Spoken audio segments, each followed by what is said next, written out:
Yeah, I mean, we could spend a lot of time talking about the sort of importance and impact of what Rockwell has done, not strictly just as it relates to influencing somebody like me, but also where he's in the sort of crosshairs of evaluation of realism in illustration and in fine art. And the witnessing of his work in person is something that would make the argument for most naysayers of like, you would dismiss this out of hand, but when you see these things in person, you're not stuck there unless you're just a real cynic who's dying to hate the thing you're looking at. You cannot sit there and go, oh, it's a tracing of a photograph. Like, no, there's so much more going on here. And these works, they intimidate the hell out of you for being a realist. When I see, and I've seen a lot of his paintings in person because I've been to the museum that they have out in Massachusetts for him. Mm-hmm. It's revelatory, you know. There's all the reason in the world that we're still talking about Rockwell this many years later. And there's even a conversation since you brought up Stockton that like mm-hmm. makes me think about the artist subject of Stockton is Leyendecker, because they've got so many of his originals there. And there's this whole intellectual fight between, did Rockwell steal Leyendecker's soul? Did he just get all the gigs? And it's a horseshit argument that basically has been made for years that, well, I could devote time to arguing that, but we probably should remain back on point of what books we've worked on. In fact, we haven't really talked nearly enough about your book, about the strange death of Alex Raymond. And I should share some of the anecdotes I have related to that I've only talked about on the phone to Carson before.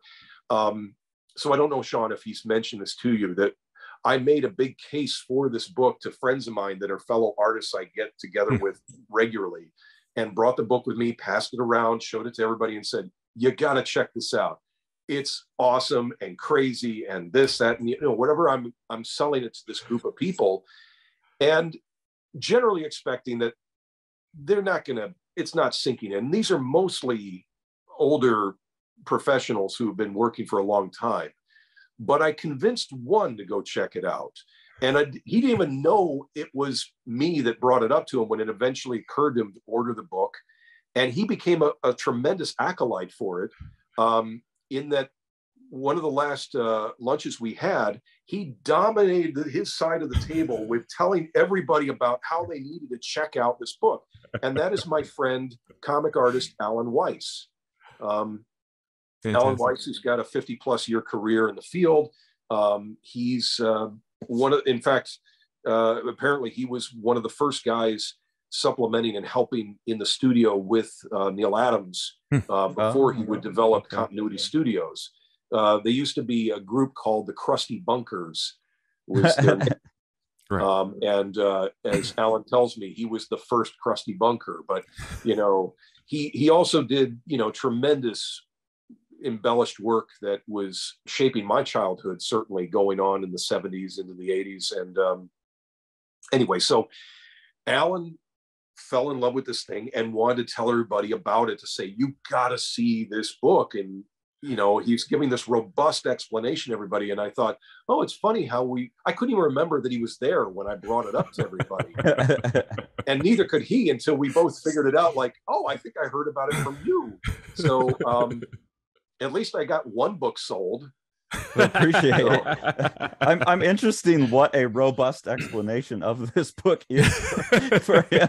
That's a dangerous territory. Well, I mean, what's a very good thing that an individual could take out of it is Dave's obsession with that study of the line, you know, that living the line that becomes the name of your company. Right.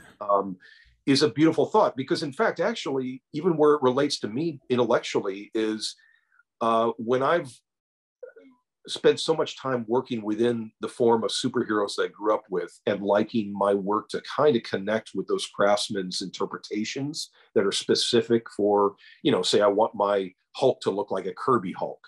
Yeah. You know, when I've done recreations of exact compositions, covers that are famous, I often think of it as the term of living in the skin of that illustration. And although I'm interpreting it in a different way, different media, it's still, I'm trying to inhabit that thing that has a certain kind of magnetic power on me, and I'm trying to live in the skin of it. So I think of that phrasing I've been using for years as something akin to the name of your company, is living the line. And that there is a certain experience of walking through this form of interaction with the subject of creating art. In fact, in your talk with Dave McKean, a lot of that conversation was about the value for these things is going to be about the experience, about the building.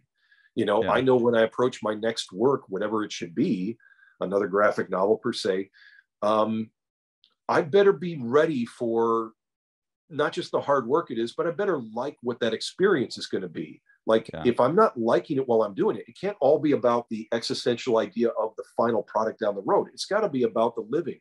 Right. It's got to be about the moment. Like, I've got to like the fact that this is what I get up and do every day. And sometimes it is just a bit of a crushing weight of like, oh, another day at this same image, and oh, it's taking forever. But, you know, anyways, I'm getting off point. To what you were saying about describing, like, what is somebody connected with? That pursuit of the excellence of the line that Dave was doing, trying to imitate exactly what he saw Raymond as having done specifically, that then Carson, you were trying to match exactly to get this job. Right? You had to match what Dave was himself feeling was such an impossible mountain to climb, right? Yeah. Well, and trying to, it was a very strange is apt, but like, it's a weird task because it's a book about Alex Raymond, but Dave is saying that he's trying to draw like Al Williamson the whole time. So his instruction to me is to draw like Al Williamson, not Alex Raymond. When doing the narrative. Narrative picture, portions. When we're recreating an Alex Raymond piece, like a panel, then we're trying to recreate Rip Kirby or something. But like when I'm doing the realistic images in the book, the goal was to draw like Al Williamson. But as a fan, and you seem to be a fan of the Glamour Puss stuff as well, as a fan of Glamour Puss, and then as a fan of what Dave had done in the 180 some odd pages before I took over on the art because his wrist failed. I know that the fans kind of like the intense detail that Dave put in, which you wouldn't get in like Al Williamson. Straight Williamson, right? Yeah. Like the intensity of it all and the obsession with the tiny lines and all of that. Like when I got the Al Williamson Star Wars Artist Edition, I was like, I don't know, the crosshatch lines are pretty big, and there's not, like, the appeal of his art is that. And the Raymond stuff is that it's pretty loose, like it's pretty slapdash, and you're walking this tightrope of slapdash, and like when it lands, it's like, oh my god, like how did you make a mess look realistic? But Dave is tighter than that, and so I had this really weird job of doing a book about Alex Raymond, trying to draw like Al Williamson, but drawing the way that Dave draws like Al Williamson, and then of course I'm still going to draw like myself a little bit within that, and then he's like, well, the Stan Drake guy is part of it. And you start looking at Stan Drake's art, and like, how are you not going to start being like, well, some of that's got to creep in too, because he's doing his own amazing thing. And and that's what you're talking about, inhabiting the skin. I'm sitting there like, yeah, that was the strange thing. That was the fun thing. And that obsessive, like myopic view of not just the lines, but how someone constructs a style, I find to be really, really fun. And it's fun to watch you kind of do that, because I'm really prone to totally try and inhabit the style. Like I'll switch styles every drawing if I could. You would never know it was me. You have this ability to kind of do that same deep dive and synthesize it with your own, which, like in the Full Circle book, is like Alex Ross meets Kirby, and that seems like a different challenge to me, but that same inhabiting the skin must be there. Well, also, it's probably, for people that have actually been following a lot of my work over various projects, this is not the first thing where I've been sort of copying Jack in a number of senses. Mostly they've been paintings before, but I've been in the same territory. I just haven't done it with pure line as much. And even then, I didn't do it pure line. I did it with line and a fill-in for my halftone by using the dry brush effect. So I basically was cheating You know, I still couldn't completely divorce myself from the tonal control that I feel is so desperately needed to make any of my imagery work. The reason I was asking you about the skill stuff earlier is because I see like Dave's previous skill, Dave Sims' previous skill of essentially like unreferenced figures with some referenced lighting occasionally. He could just make those characters move around and walk and talk, and he could just do that all day at his drawing board and never have to look at a face. You know, he would look at his own face, I think sometimes for various lighting effects and such.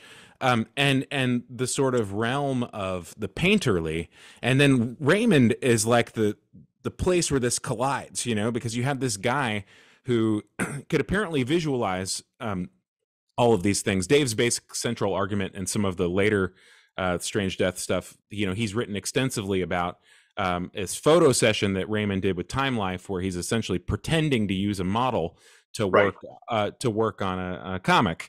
But in and Dave's was there a reason for that model to be fully nude in that session? Well, yeah, exactly. And that was very odd. Yes, and he's just out there flaunting his Playboy, right? And so he's like dressed up as if he's going to be working all day in a slacks, iron slacks and a dress shirt and a cigar. You know, he's not going to spill India ink on his dress slacks. I mean, it's this absolute, just ludicrous levels of bullshit for this time shoot. And Dave's quite convincing argument is that basically Raymond didn't use reference unless there were compelling reasons for him to do so.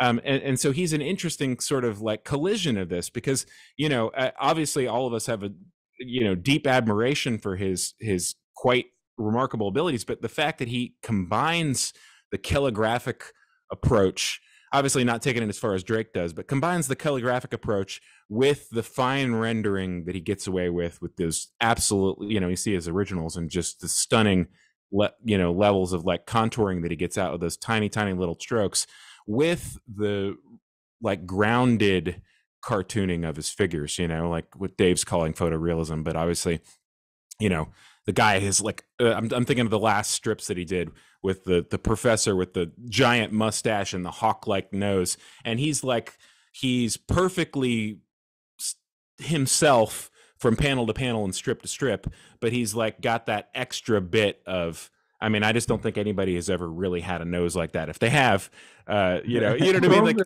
he pushes it, you know what I mean?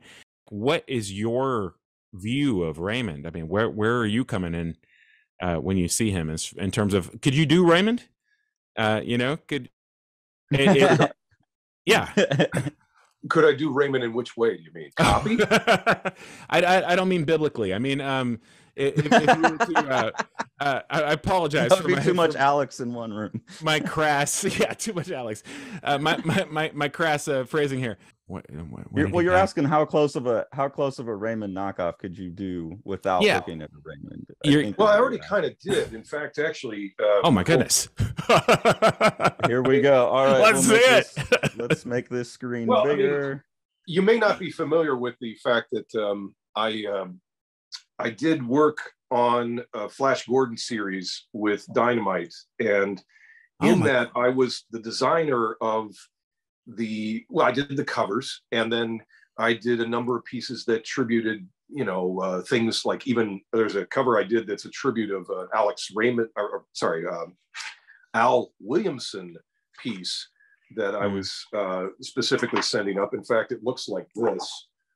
Wow. Oh, yeah. You can see from gorgeous. That is totally Williamson landscape. Yeah. Okay. So in that series, I was providing the artist who's drawing it layouts for the first issue, as well as character designs for everything. And that involved following Raymond on a number of his character styles. And in fact, you know, look at my design. Like, those are just me copying headshots that Raymond did. Okay. Right. So I've spent some time in the Raymond skin because I didn't want strictly, like, this is me imitating Raymond here, but with a tonal expression of doing his stylization of, you know, like, I'm a bit of a Flash Gordon obsessive because the 1980 movie made a big impression on me. Right. But doing this comic, I wanted to go back to the source material. Here's my headshots of Raymond's Flash, you know, and those are all just drawings that Raymond did that here I've interpreted in a head turn for the artist. Okay. I didn't want to do paintings of Sam Jones, even though I have done Sam for different other pieces of art. I didn't want to do Buster Crabbe. I wanted to do Raymond's Flash, you know. So when I was trying to paint Raymond's Flash, I was coming up with a different kind of head. You know, I was trying to connect to Raymond's actual stylization. You know what I mean?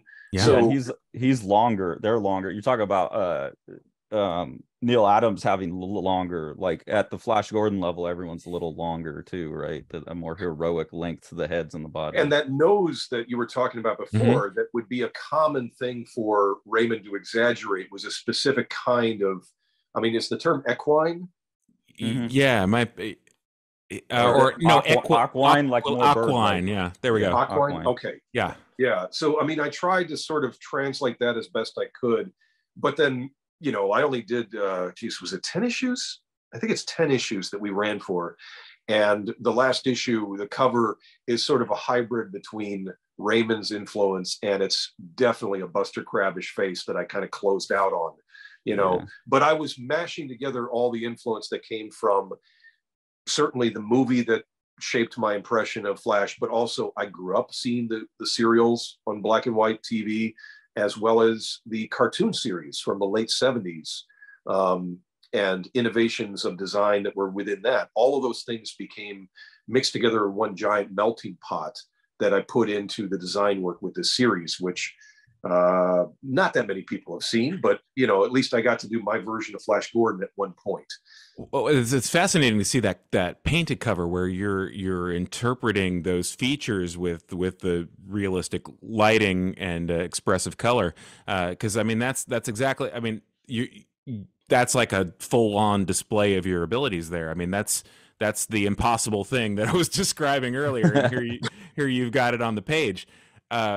See, I don't even know. I think impossible just becomes a word then that's not really applied appropriately to it. It's like, it's possible. I mean, connecting his work to what a realist like me can latch onto and say, oh, I know what kind of features those are. Like, say, okay, going to the Kirby thing or the Fantastic Four book, one of my inspirations here is to get Reed Richards right in a way that I didn't feel is connecting as much with modern day artists, because everybody's so many steps removed from how they view these characters the way they were first designed 60 years ago. So when I first saw the actor Gary Conway from the show Land of the Giants, I just saw a photo of him and I thought, that's the Reed Richards head. And previously, I'd been using a different actor's head as my inspiration, because I grew up thinking of the guy from Gilligan's Island, the professor, as being like, that's Reed Richards. But once I saw Gary's specific face, I thought, oh, that's what Jack was drawing. That's Jack's stylistic way of drawing this specific character. And so I would then go on to study that face and to do multiple images where I would try and test it out and see how well it worked for me, put in the skin of Reed Richards. And in approaching this project, I fully committed the idea of like, I'm going to try and bring that face to life. Now, that's a real face because it's got a real guy attached to it, but I'm connecting with a fictional character. The main thing is bringing the fictional character to life that it was first defined by abstract representation, by line work. And was Jack thinking of anybody too specific? Probably not. It's just an archetype for him. But for me, it felt like a very specific person. And I wanted that specific person to be imbued with life in the way that I can photoreal up somebody. And it's doable with anyone. You can do it with Raymond's Flash Gordon. You know, I mean, certainly Buster Crabbe and Sam Jones are great stand-ins for that person, but they're just still slightly different, you know? And I'd like to connect with that wherever I can. I've done only a couple of illustrations of Tarzan, but I wanted to try and capture both the Hal Foster and Bern Hogarth versions when I've done work with that character. And I think of that every time I'm familiar with the subject of where a character came from and trying to really commune with its origins as best I can. You know, it was absolutely amazing to me that you actually mentioned every time that Carson and I have tried to square this circle, like how do you connect these two disciplines? Like what's the bridge that connects these? We have eventually mentioned William Shatner because he has a likeness that almost doesn't exist. Like Shatner as a person to capture doesn't exist in a still frame. Like his face is almost featureless. And I'll be damned if you did not talk about this exact same thing in your interview with the toy gentleman, specifically relating. Exactly, specifically about Nimoy and Shatner. And it's an interesting like thought because it's almost as if like the life that he has, he's so rubbery, right? That the life he needs to be inhabited in order to actually have that expression. So what I'm wondering is if maybe some of this isn't just a matter of squash and stretch. You have a person like Shatner who has an abnormal amount of squash and stretch, and he has an abnormal amount of animation. The thing that I think about his face is it's so bland. Like young Shatner is so blandly handsome, but put him into line, and is Kevin Spacey is the other guy. That he's such a particular guy, but when I try to draw him in pen and ink, he just looks like average man. Right. Both of them only exist in the individual expression that they're having. It's almost like they don't like if you look at a Shatner, you can't sculpt a Shatner face and have it look like him when it's stationary, I guess is what I'm saying. Like, whereas Nimoy can be stationary and immediately look like himself, and you can get just a rough approximation of it, and it's already there. So, I mean, maybe I'm trying to relate this back to the cartooning aspect. Maybe the squash and stretch is actually part of the experience. I was wanting to comment on before, but we're talking about caricature, in that was a part of my gestation as an artist, was getting affected by, again, Oliphant, with when I got a book from the library of all of his political cartoons, and then that prompted me at the age of 10 and 11 to try and imitate that. And then I was taking that skill of like, oh, if I can do these exaggerated ways of drawing Carter and Reagan's faces, I can do that with my fellow students in school. So in the 6th grade, I was doing caricatures of the kids I was in class with and sharing them around to show how I could pin down what makes each person's face sort of unique. And that's a skill that, of course, is related to political cartoonists, as well as like Mort Drucker doing his stories for Mad Magazine. And it's a key part of getting anything matched up with in terms of capturing realism, is that you have to pick out the ways in which the various features balance against one another.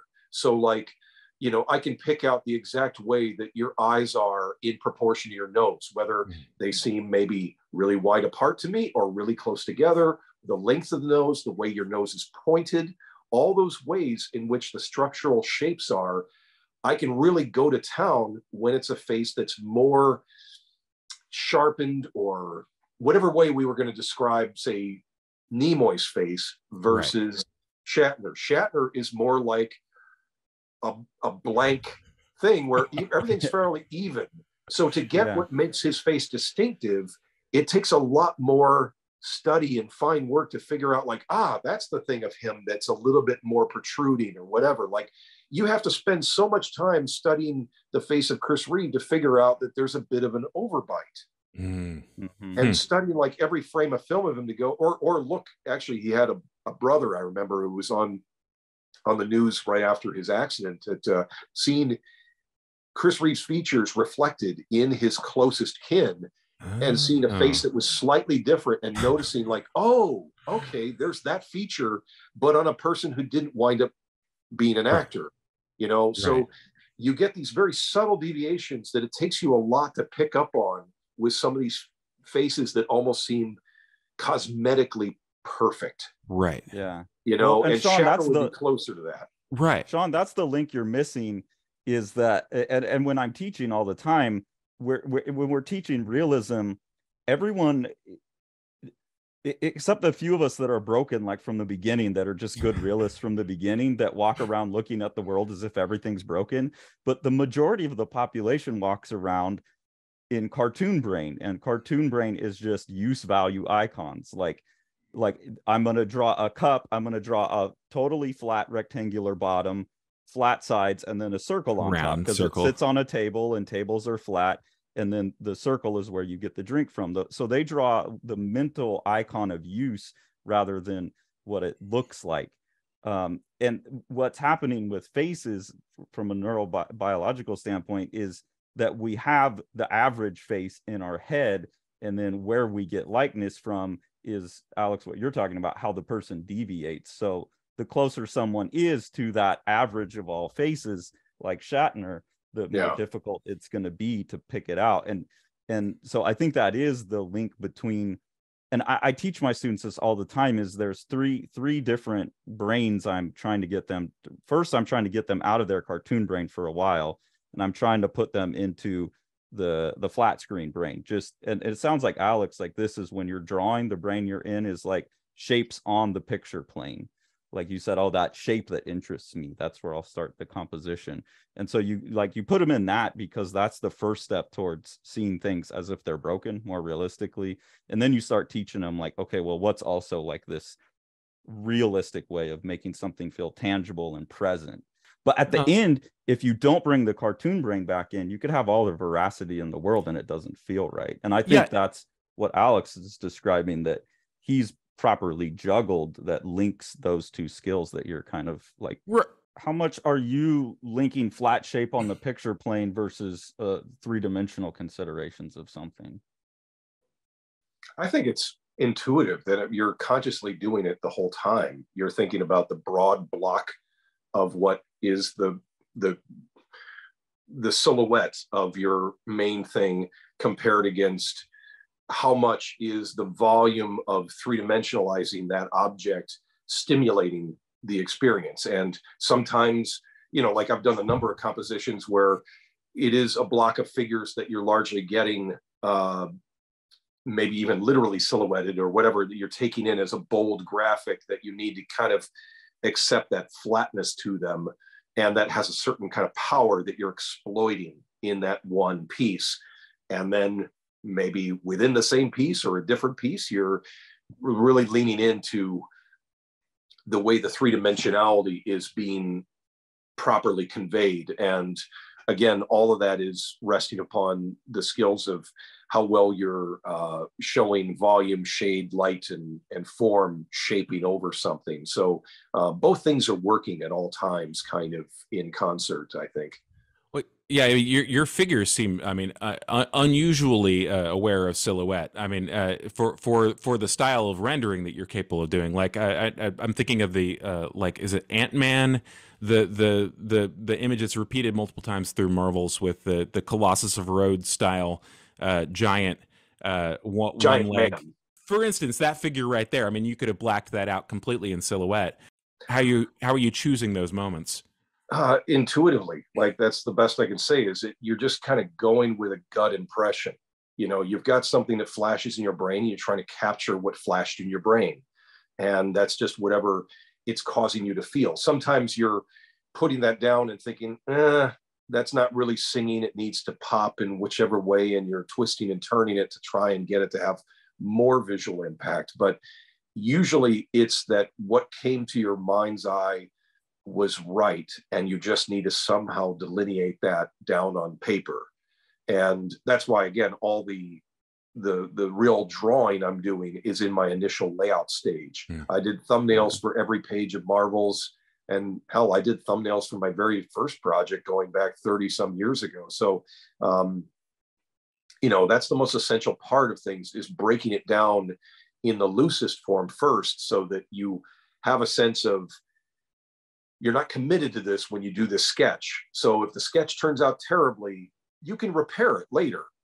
And, even again, the loose sketches for those thumbnails I was doing in all these various projects over the years, like knowing that, like, okay, I'm going to get another pass. And that pass is, what does reality teach me? When I look at an object, a person, whatever, doing that pose, does it teach me something better than what I conceived of in my brain?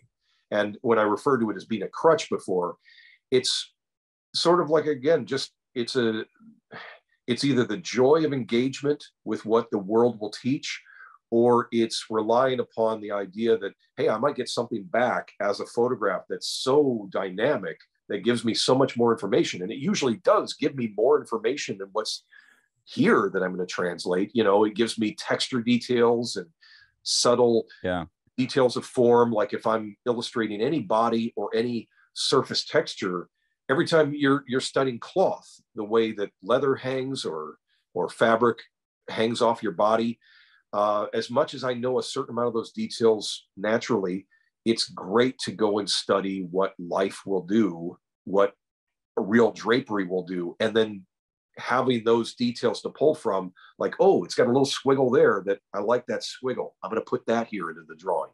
And if other parts of the way that the drapery photographed looks doesn't inspire, you don't use it.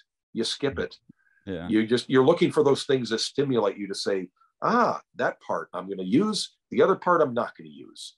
You know, it's always a selection process, as opposed to, I have this photo, now I put it in through a Photoshop filter and I'm tweaking it whatever way I can, but I'm ultimately kind of married to what that gave me. Whereas when I get my photos back to match against my original rough layouts, if I don't like what the photos did, I can abandon them.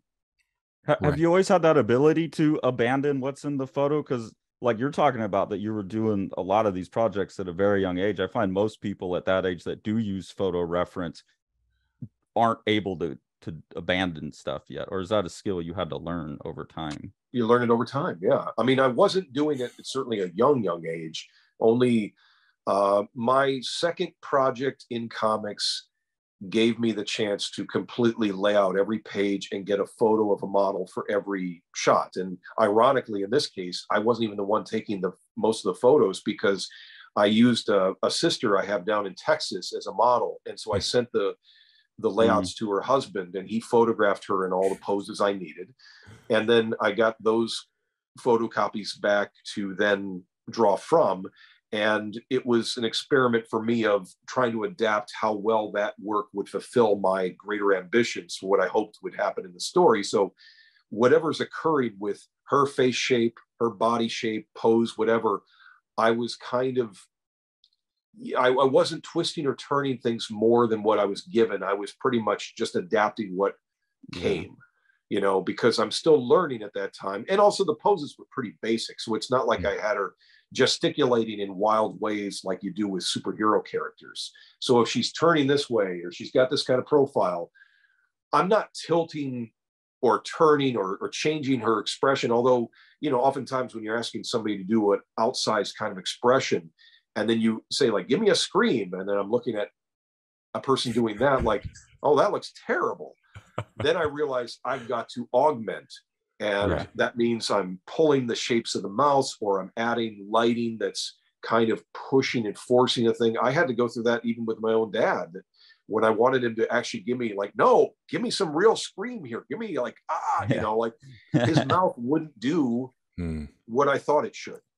And I knew it wouldn't communicate right unless I pushed it in the illustration. So those are things that you adapt to over time. And it's good to have a basis in just first drawing from life from a live model, but also drawing from imagination for, you know, the 17 years I had before I was in art school, getting to be there in front of a live model. And then continuing that process of drawing from what's in your head and never giving up on that never just relying upon what did life show. You know, it's both.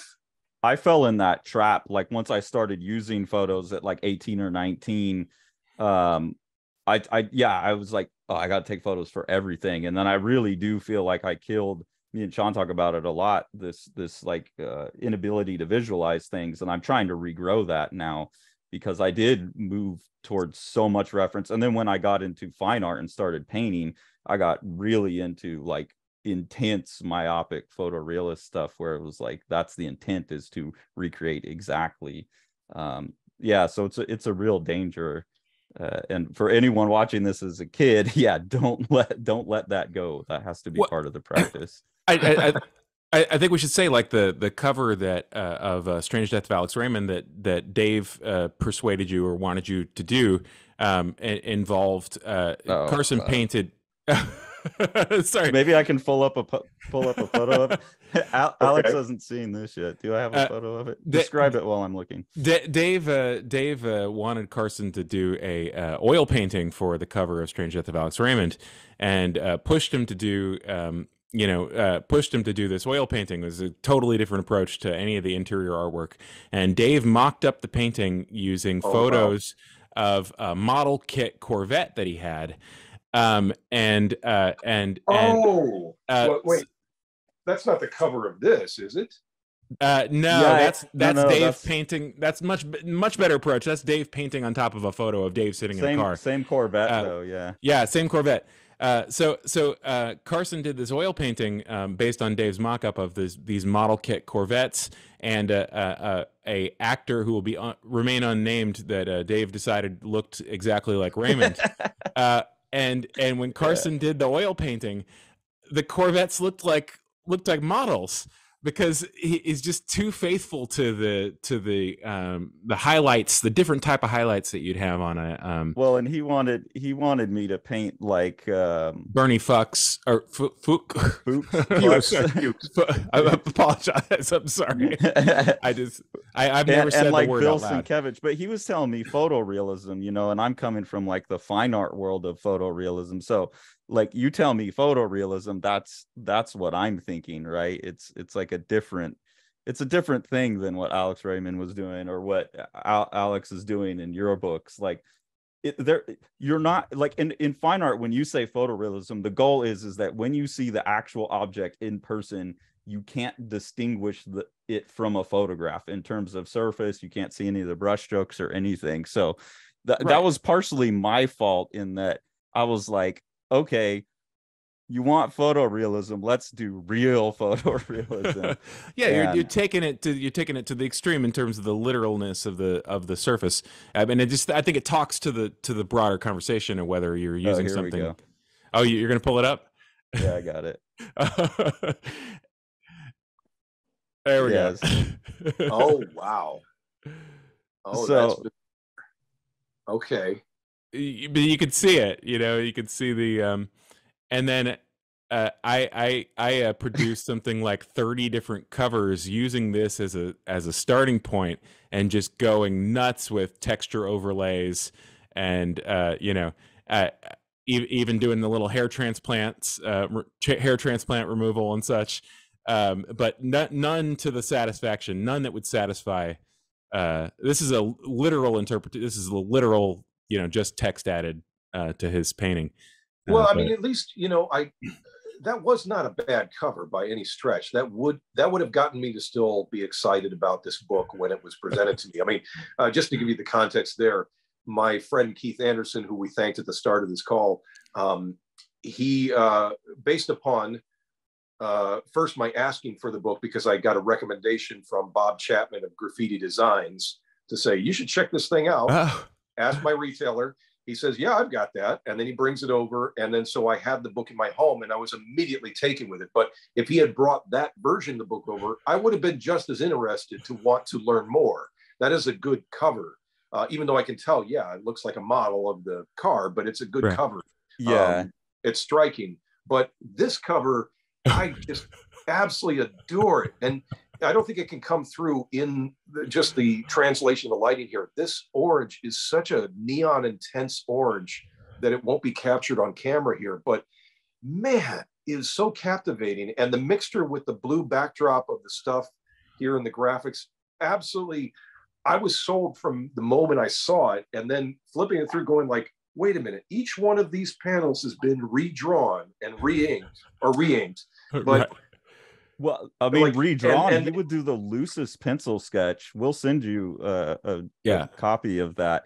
He would do the loosest pencil sketch and then just ink it. And when you see panels that are turned in space, I don't think people understand this, because Dave is a Luddite and won't touch a computer. And he photographed it with his camera. Right. Yeah, he would set it on the couch and photograph it at the angle. I don't know how he was visualizing. That's the way I would do it, honestly. That's the way I live, you know, it's because insane. I don't have any usage of software that would cause a dimensional shift in something. So if I was trying to get the same effect, I'd be doing exactly what he did, the way he did it.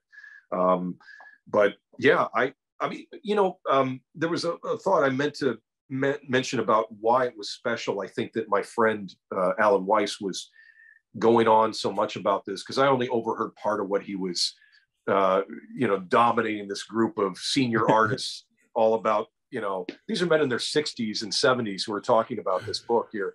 And he's extolling the virtue of how invested the story's getting into expressing the detail of appreciation of craft and defining where there's a revelation of how to render something. The way that Dave was relating his love and appreciation for this art form in what he was defining and investigating in the handling of the very use of the brush, the way he's holding the brush, the way he taught you, Carson, that you should have to imitate the same. And that's very compelling. It's compellingly conveyed in this graphic novel. And that's only one small part of it. And that's the first part that we kind of get sucked in with before we get the conspiracy theories of belief in the what is it we term it as, the metaphysical comic art metaphysics. Yeah. Okay, yeah. Which getting somebody to explain that in the way that he's taken the time to do it's absolutely fantastic.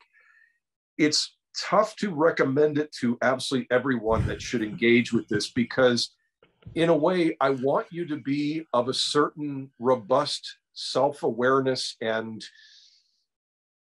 intellectual capacity that you know where to critique it and not take it at face value. If you're easily convinced by conspiracy theories and you take everything as like, oh, well, I read that and there was research done here, so therefore that means that's all true, I don't want them to read your book. Yeah. Well, I mean, the way that I recommend looking at it, and it's funny because I think Dave would find this anathema, this viewpoint, is to me, I read it as like what literary theorists do, where they think, okay, there's not a correct interpretation of a piece, any interpretation is valid, and so they're kind of mapping their own interests onto whatever they read. Like you get a lot of that in academia. Right. And I don't think he would appreciate that point of view. No. He wouldn't. Like that to him, he calls it bafflegab. And like Jacques Derrida and philosophers like this, they're bafflegab. But that is what they're doing, these deep interpretations. And so that's the way that like I look at it is, okay, this is someone looking at this large body of work in this guy's life. And I go back to like his big interview with Alan Moore, and I think Sean, you're more got Cerebus because you've done so much with it. But I think there's an Alan Moore quote in Reads where it says, like, it doesn't matter if a story's true it doesn't matter if it's true as long as it's a good story, right? There's like a mantra like that at some point in Cerebus, and I think there's that in this as well. Is like Absolutely. If you can pull this fascinating story out of it. And a lot of the more conspiratorial facts in there from the research that I've seen are true. Like, yeah, the craziest things that are in the book, beyond the whether you're not, you're agnostic about the metaphysics, right? And the craziest things that you would think are absolutely true, and the things that there were pushback on interviews, like how in the world would Margaret Mitchell be connected to these people? Those are true. Like it's crazy. I mean, she really was being. I would say, in response to that, though, where you can start to really critique it, because I was thinking this as I'm reading it, and at least, I'm absorbing all these facts, and I'm going like, but your conjecture is leading, and if you were in a legal case, you would have pushback on that to say, wait a minute, by saying that she created Gone with the Wind to essentially almost pull back human history to the slavery times, that may not really be the go-to for everybody that's into that. Yeah. I've never heard over the last 80 years that basically everything that's beautiful and beloved about Gone with the Wind is an appreciation for, wasn't it great when we used to have slaves? Wasn't that awesome? Well, Yeah. to the point, to that particular point, I don't believe that that's his supposition. No, we don't know for sure because, of course, he hasn't gone on record. I think that what he's saying is that Ward Green was intending to use the Gone with the Wind as a framework for that to be his. That's Ward Green's intention, not necessarily Margaret Mitchell's intention. I think that we don't really quite get what, you know, basically, like, can you pervert Gone with the Wind to turn it into that? Would have been the actual goal, which once again, you know, is entirely speculative. But the and connection. By the way, at this point in the conversation, anybody that's not read this book has no clue why we're suddenly talking about Gone with the Wind. Yeah. That this is bonkers, and I'm telling you, we're all still actually on point. This is in this book, and it's so crazy that, like, I compel you, please check it out if you can get a copy, but be prepared to have your critical thinking cap on. Yeah. I demand it of you. Do not buy this book if you're no capacity for critical thinking. Well, there's a series of facts that are facts. Is Ward Green was the editor of Kingfisher Syndicate, and he was the writer on Rip Kirby, which was Alex Raymond's strip that he drew after Flash Gordon. That's fact. Ward Green was a friend with William Seabrook and Aleister Crowley. That's on the record. And He was known as an occultist. Like, those are facts. He was a friend of Margaret Mitchell Young. That's a fact. And the stories told by Stan Drake about Ward Green supposedly blackmailing Margaret Mitchell into a script that became Heart of Juliet Jones, those are all factual statements. And then from there, yes, he starts to speculate on, like, the mystical powers behind it and the motivations. And that's where I would suggest, you know, like, it's just a level of interpretation. Like, the way I reconciled with it is you can either interpret it as a spiritual thing or you can interpret it as a psychological thing. These people, they were messing around with what they thought were occult forces, but that could have just been, and like, they seem to believe. That they believed. And that's going to have legitimate psychological impacts on your life if you take that worldview and you go around operating thinking you're this big guru who's manipulating the world with mysticism. There's going to be consequences to that. And so there's kind of these, I would encourage anyone reading it to just choose your level of abstraction and your level of interpretation of it, you know, like, take the things that are factual and then the interpretation of it is up to you. And then there's the sort of, you know, so we're only covering basically, like, right now when we're just only discussing the narrative, metaphysical narrative. The way I broke it down for Dave when his wrist first stopped working, and when I reproduced the letter that I wrote to him in the essay in the back, is basically, like, I saw it as sort of four strands simultaneously. You have the actual narrative of who did what and when they were going to do it. You have the metaphysical narrative, which is essentially Dave's interpretive structure. And then you have the performance aspect, which is two of its own strands. You have the performance of Dave attempting to teach himself how to do this in the style of the people he's admiring, and then you have the actual execution of each of those things. So each time that he has a portrait of somebody, or each time that he's presenting you with a new piece of artwork, that as the performance. And the thing that I had sort of emphasized to him at the time is, like, why not let those two strands continue? Even though your wrist is wrecked, you go ahead and draw it at whatever level that you're capable of. And that then becomes part of the story about how you are incapable of doing this to the level that you wish, again. But I think that as the book progressed, as his work on the book progressed, and as time went by, and as Eddie, who worked with him on research, pulled up more and more things, I think that the metaphysical narrative aspect became more important to him as the writer. And that began to sort of dominate the proceedings. And so part of the way that people might interpret it is just sort of which of those four strands they kind of glom onto. For me, it's like, it's fascinating to see somebody who's a masterful cartoonist attempt to master realism in a calligraphic form. Like, that's the thing that's the most exciting to me, is just seeing the performance, seeing what he can turn his abilities to in a new kind of realm.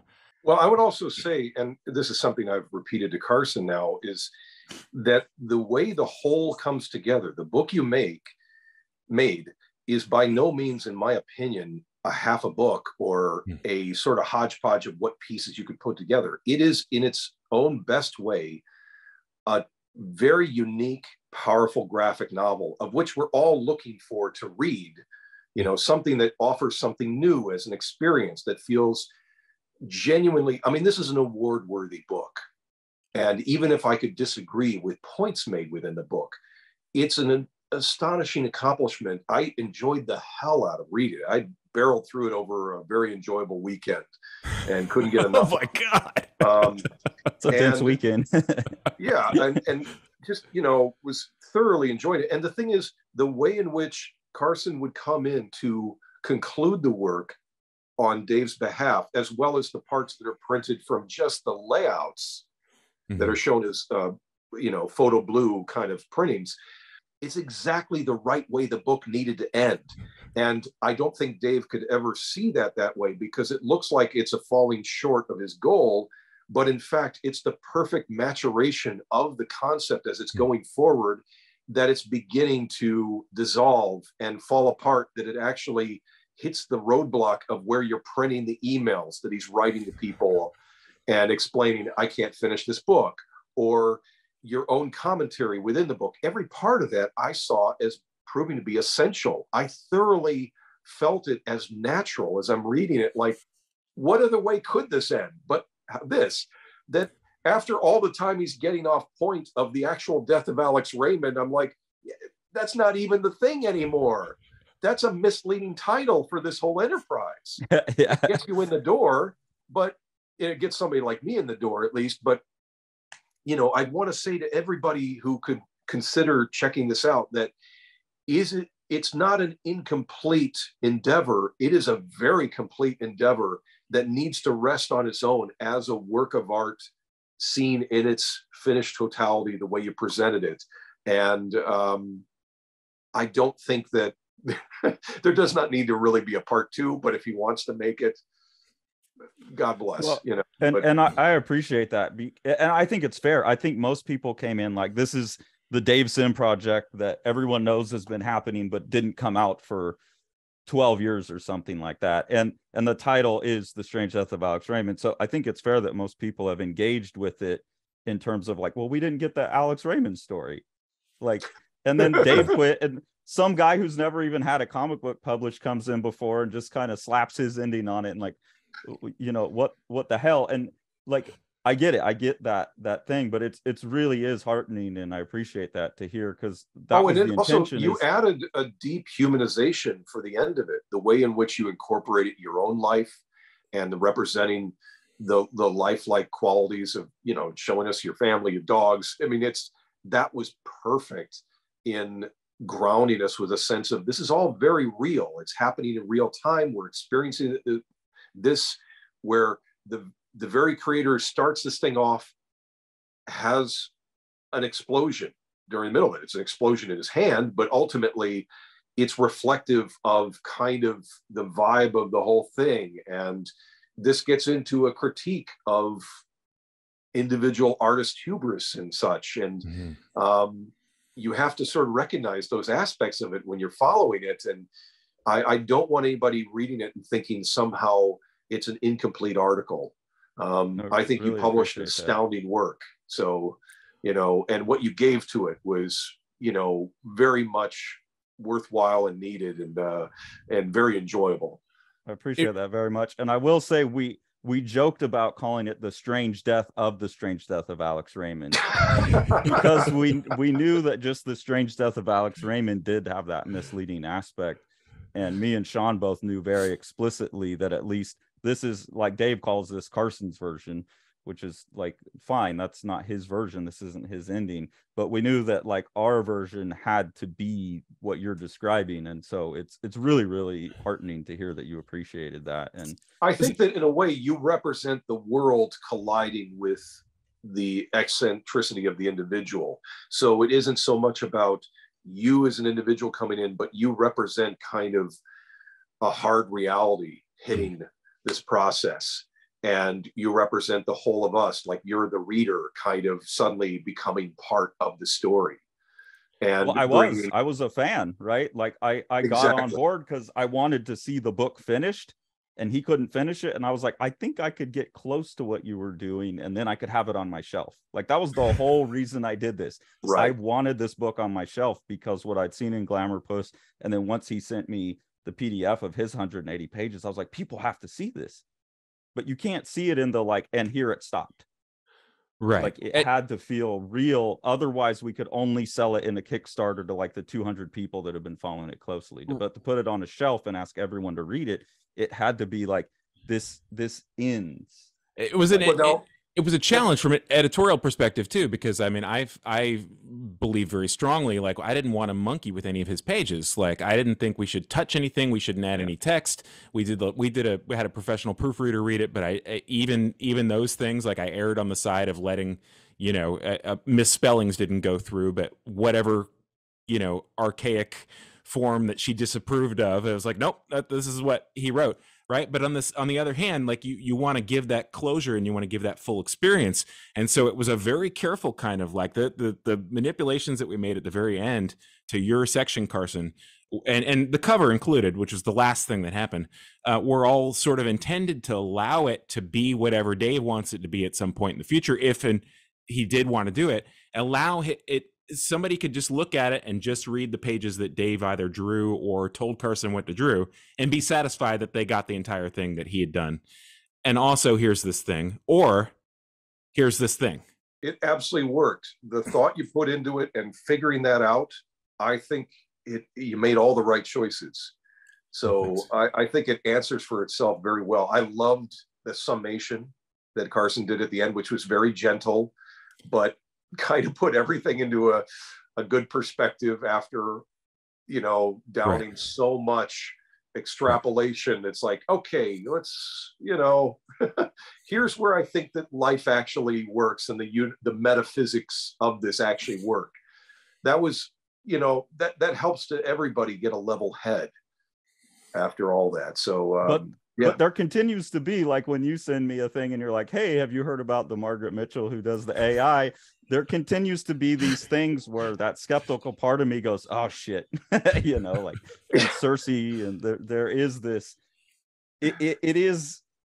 I haven't heard Cersei infectious. Knocking down my door exactly yet. Maybe I don't recognize her, but I'm not, I don't feel in fear of the Cersei part so much. And boy, have I just invoked her enough times to bring her into my world? Is that how this works? Just You're not in front of a mirror, are you, Alex? Yeah, don't draw her or paint her. You're too good of a realist to draw her or paint her. So don't do a Superman story with Cersei. I did do Cersei. In fact, oh no! Yeah. Oh no! Yeah. This in the book that he has right next to him, you see people. This is how you start to become a conspiracy theorist. I believe Cersei was in a sketch that Jack Kirby did of what was it? All the various characters he's developed over time that were his own ownership.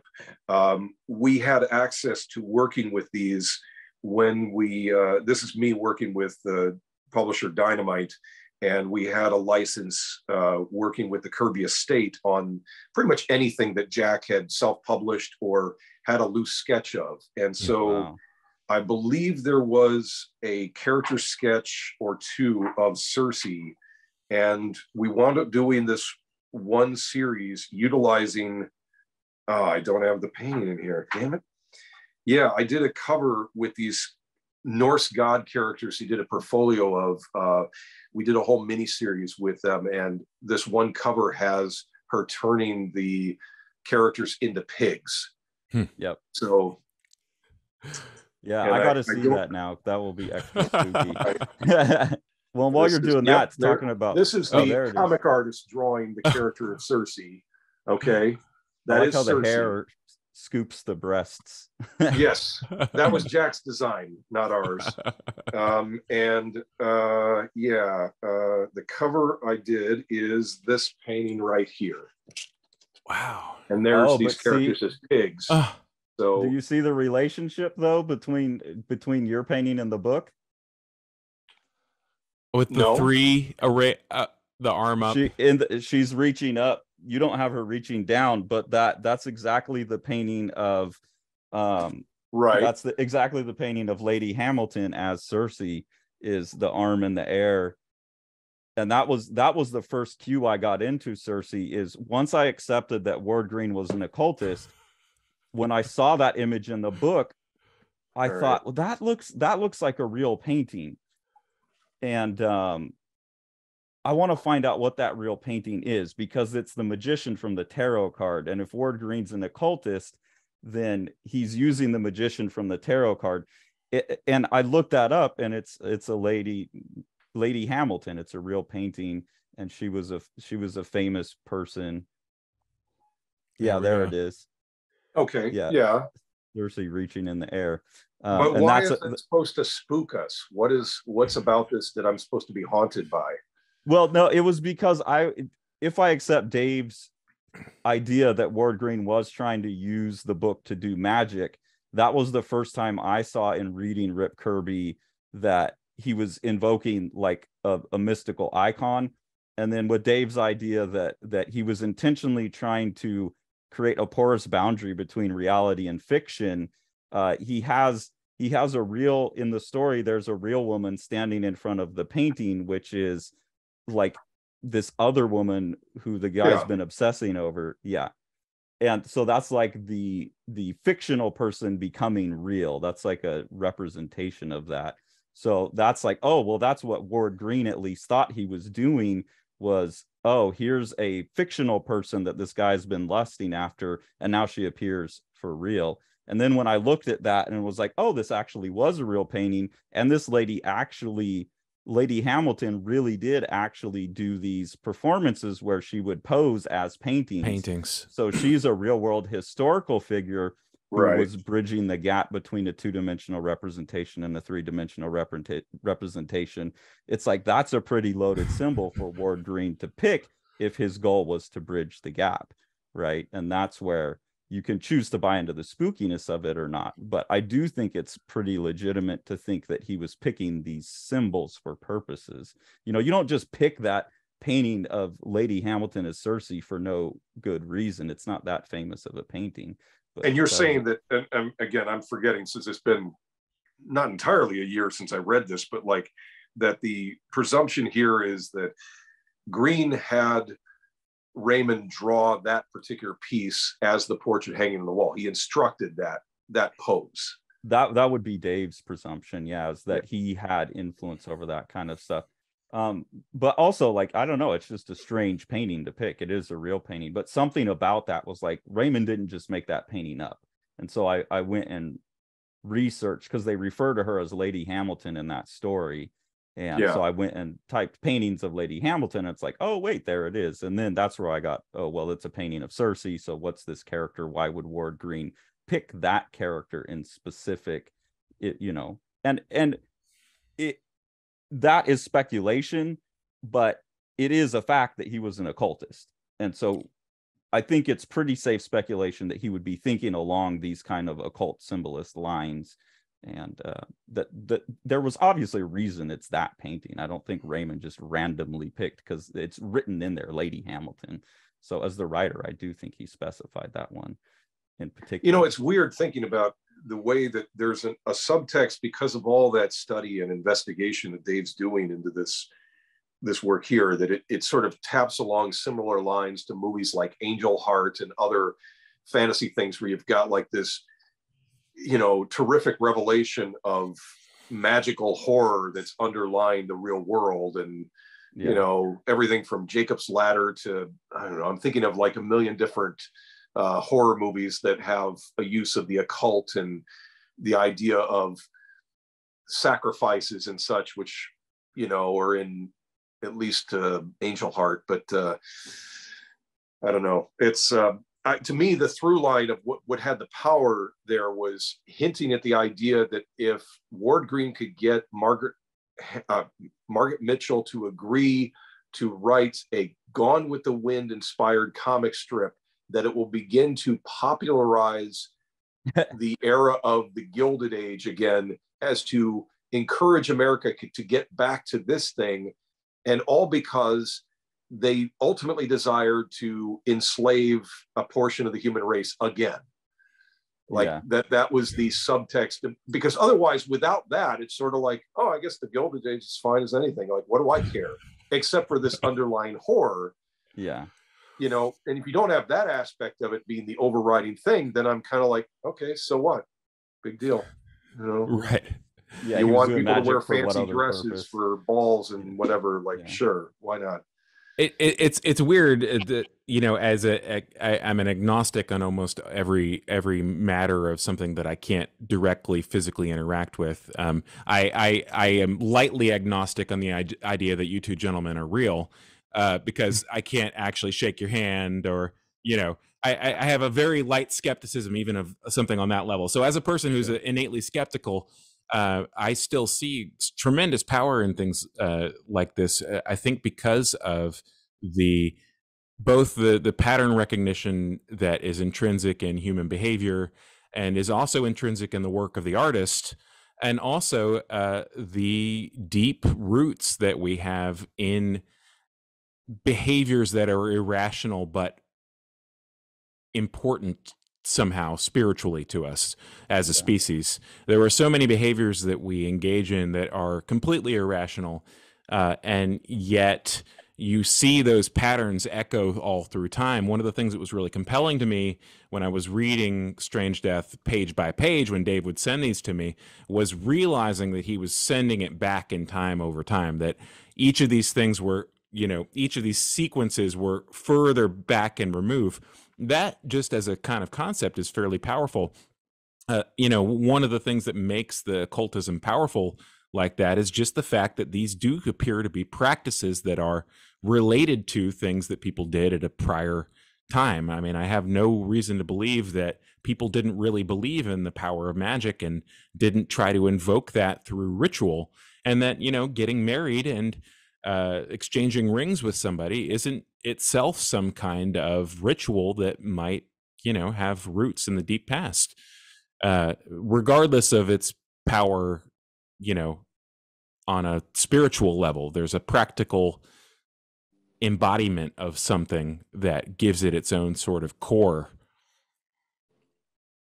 Well, and I would assume, Alex, that you understand that to a pretty great extent, because you're constantly going back to a certain era of comics. Like, you feel there's a certain power or worth in the way those stories were being told, I would assume, right? Yeah, absolutely. And often when you go back to the origins of anything, you'll find some raw version of the material that feels more pure. And it doesn't have to necessarily mean you're going 80 years ago. It could be something that's popular today that was only created 40, 30 years ago. But when you go back to the start of it, you find a purity of concept that maybe gets worn down over time. Like, I try and connect with things on the level of, like, where was it most delineated? Like, where was it, you know, like, say the person who started off the thing may have imagined a certain kind of representation of a design, a character, and the next person it's handed off to, it gets weakened over time. Like, it begins to lose some of that uniqueness and subtlety, and thinking that, yes, that pass off will always cause, between hands of artists, will always cause a blurring of what may have been of value at one point. But since you're noticing that difference, you're looking back at it, can you connect to it? Can you go back to what was of value then? And I see that happening it's not just the thing that happens in artwork, it happens in film too. We see multiple takes on characters over time now, where with the umpteenth version of Batman you might be seeing, the new creators coming in could say, what is one of the things that's been lost along the way with all these interpretations that somebody's not picked up on properly? You know, and that's where you get from 2022, Matt Reeves determining that, you know, the part that's lost is the detective part, the part that the guy just does this job that is standing around talking and thinking through a problem as opposed to fighting constantly, you know. And it's neat to do that deep dive when you're into a subject. It's harder when you're not connected to a subject, which is why I personally don't like to work on too many commercial products that are out of my realm. Like, I don't have a facility for video games. So when I've been hit up for working on stuff related to only a handful of things I've been involved with, I'm working with the reference they give me. I try and give them as best that I can articulate, but usually I'm often asking them for, can you just render out these figures that you've got from your game to match my layout so that I can then do my illustration from looking at your figure so I'm accurate to what the game looks like. And then they do. And then you also wonder when you're getting it back and it looks almost photorealistic already, like, what's the point of me? Yeah. You know, I did an entire cover for a game thinking it was the final painting that would be on the jacket of the game, only to find out when they showed me later, like, well, here's the finished thing, and it's got the lettering placed, and I'm like, wait a minute, that's not my painting. That's a digital version of my painting. And you guys paid me to make a painting. You paid a good penny for it, but then you wound up digitally interpreting it. Like, so where's my painting showing up? Yeah. And I'm like all these artists, or at least in that case, I'm like all these artists doing this phenomenal amount of work for development on movies, video games, TV shows, doing phenomenal digital artwork, mostly digital painting, that's cutting edge, but nobody ever sees it. Not the public. Yeah. It's maybe all in an art book at the end if you're lucky. If you're lucky, right. And I buy those art books because I like to see what that stuff looks like. But that's been the downside, I think, in some ways of, you know, that material, that industry, whether it be cinema, games, or other media, becoming the larger producer, or they're the ones paying for illustrators to work today. Yeah. That's where most of the work is, not in comics, not in publishing. There's only a scant amount of publishing material done, and it's not necessarily enough for everybody to make a living. Not the way it used to be. Right. Yeah. So now you've got most of those craftsmen going off in these fields where all of their endeavors are seen by only the people working on the projects. Yeah. And they do things that are far more involved than the illustrations that somebody like me does. So when I get pulled into that world, as I have been a few times, it seems like a colossal waste of time, because the rest of the time I'm getting to create artwork, it's engaging with an audience. It may only be an audience of thousands, but I know those people are seeing it. I know when I'm selling, you know, whether it's prints based upon the images I've already done or the comics that are printed, I know somebody like me is reading that because we have access to it. You know, it's available for everybody. And of course, there's probably millions more that get to see images that somebody like me generates shared online, and they never bought a comic, never will buy a comic book, but they see the image and it means whatever to them should they engage with it. And engagement is the lifeblood of this stuff. Even though I'm not engaged in the way of reading comments that people might put out there to react to anything I've created. And I'm sure that's maybe, you know, that could be a disappointment for some people, but you know, at the end of the day, the only thing that mattered was I made a thing, it got to another person. Yeah. And it had impact. And I think that's where this stuff about the occult and the magic and the symbolism and stuff, I tend to think about it as like I've been struggling with this a lot and talking about it on the channel back and forth about, like, at some point I got really mad, like in December, like about how childish humans are. Why do we need the stories for everything? Why do we need to dress everything up? Why can't we just tell it like it is? And it's like, well, that's like the scientific worldview, and that's it. And I've then since had experiences where there's stuff I knew intellectually, logically, scientifically, but I had to have an emotional experience for it to land. And it's like, that's the stuff that Sean's talking about, that you can't tangibly put your finger on it in the scientific way, but it has almost more impact. Like, I think the importance of Superman, obviously there's no Superman, but Superman has had more impact on the world than the three of us combined. I mean, you have had a great impact through being able to do some Superman stories, but there's more Superman stories than that. Right. And how is it a non-existent entity can have more impact than three people who are actually alive and doing things? Like, that is the power of this other inspiration. Thing. Yeah. It's communication and inspiration. So the thing is, if Superman were a real guy living in our world who did save people, but he lives in the city that you don't live in, are you ever going to see him? You might see him on the news, but you hear about his exploits, and you learn about the level of what those endeavors on his part, the virtue of being altruistic. You see that put into action by what he does. Well, that's what we get out of the fiction that is Superman, or the fiction of any hero character that inspires us. So the fact that we can relate to the fiction in the same way as we could relate to possibly a real person has a somewhat equal value in the way that we make a connection between, the fictional and the real. It's like, well, the fiction in this case has as much value as it needs to have, which is it inspired you, it entertained you, or it,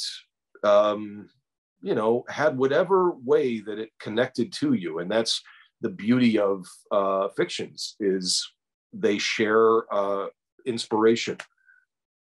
And that's kind of the thing that I've been grappling with. And so that's kind of how I've started interpreting those more mystical aspects.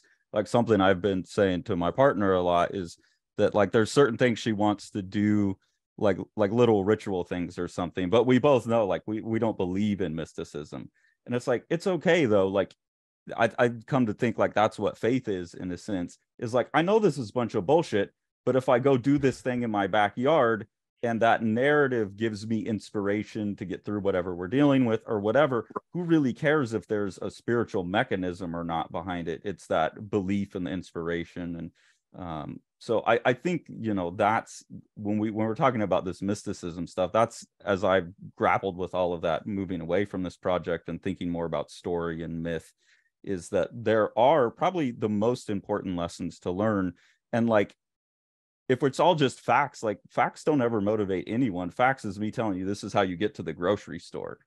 But, like, no one gets laid because they tell someone how to go to the grocery store. There's this other level of like engaging in meaningful content that's not factual content, that's story. No one ever doesn't commit suicide because of factual content. They don't do it because something inspired them, that song kept them going, the things like that. And I'm just starting to realize that that's like what we're doing as storytellers, is creating that in the world.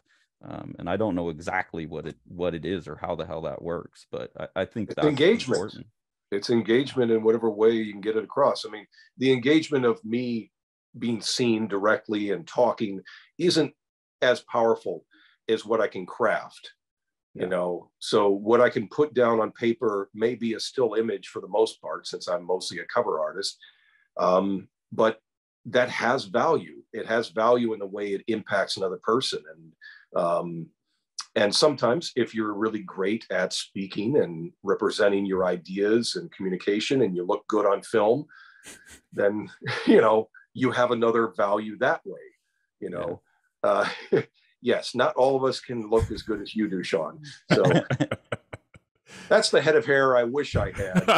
So. Likewise, you should see his kids. There's just like these beautiful curly blonde Rapunzel locks on his kids. They don't have the broken nose. I never noticed my how crooked my nose actually is until I get the side lighting on all of our YouTube videos. I have to tell you, Alex, it was incredibly moving. I had a very interesting experience this morning, just listening to your talk with your friend about toys and the inspiration for realism, which is very incredibly stimulating topic.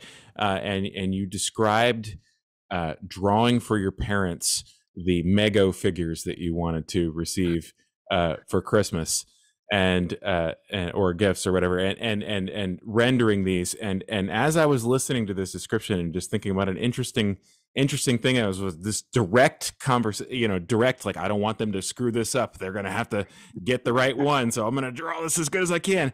I walked into the kitchen, or I walked from the kitchen to my living room, where my son, Rowan, who just turned 5, had magic markers out and was drawing the Octonauts, which is a horrible looking CGI, everything.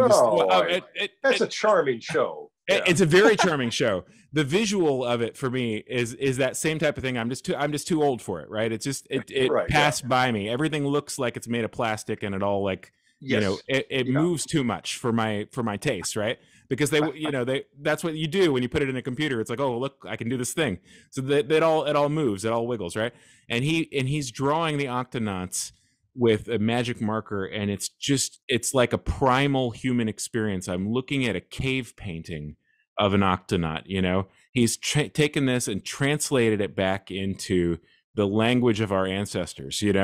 Like, instead of like the stick that's been burned in the fire and is now a piece of charcoal, he has this 10-cent Crayola, conical tip Crayola, and he's burning the image of the Octonauts into this piece of sheepskin. And it just, I as you were talking about drawing the Mego figures, this is what was happening in my ear, simultaneous with seeing this. And it seemed like, to talk about a spiritual experience, it seemed like I was sort of like watching him reach back in time. I didn't teach him how to do any of those things. Daddy didn't teach him how to draw. He just comes up and watches me do something, and that's part of his experience. And just it was I don't know, there was something about it that was like watching him reach through time. I hope he was doing it on your kitchen wall. And then you're just like, well, I gotta leave that there at this spiritual experience, thanks to Alex Ross, and now I gotta leave it there. By the way, I mean, I know we covered a lot of all these different things here, but I feel remiss that we didn't talk at all about your AI comic, which I know I don't really have much of a relationship to, in terms of, other than I'm one of the people potentially to be replaced.